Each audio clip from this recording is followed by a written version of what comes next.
আমাকে তাড়াতাড়ি বেরোতে হবে, নইলে নইলে অনেক বড় সর্বনাশ। এই যে নক্ষত্র, স্বাধীনতা কোথায়?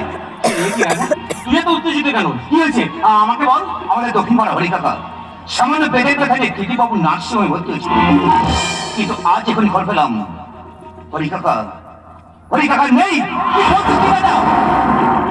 জানতে পেরেছিস কিভাবে মারা গেছে? তুই জানতে পেরেছিস? সঠিক খবরটা এখনো পাইনি, তবে শুনলাম নার্সিংহোমের বিল নাকি 3 লক্ষ টাকা হয়েছে, আর সেই টাকা মেটাতে পারছে না বলে বডিটাও ছাড়ছে না।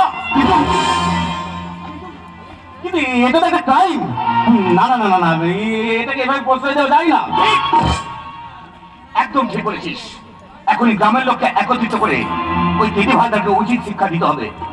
আমাদের অসহায়তার সুযোগ নেই, আমাদের স্বপ্নগুলোকে নিয়ে মেনে ফেলবে, এটা কিছুতেই মেনে নেওয়া যায় না।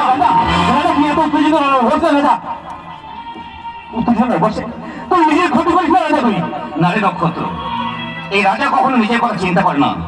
আজ থেকে বুকের মাঝে বসে রাখেন যন্ত্র পাথর, ওই সূর্যের দিকে তাকিয়ে শপথ করে বলছি, এই শক্ত করে আকাশ থেকে সূর্য সমস্ত দূর থেকে মেঘ জ্বালিয়ে পড়ে ছাই করে দেবো, জ্বালিয়ে পড়ে ছাই করে দেবো পৃথিবীর মতো অশুভ শক্তিদের।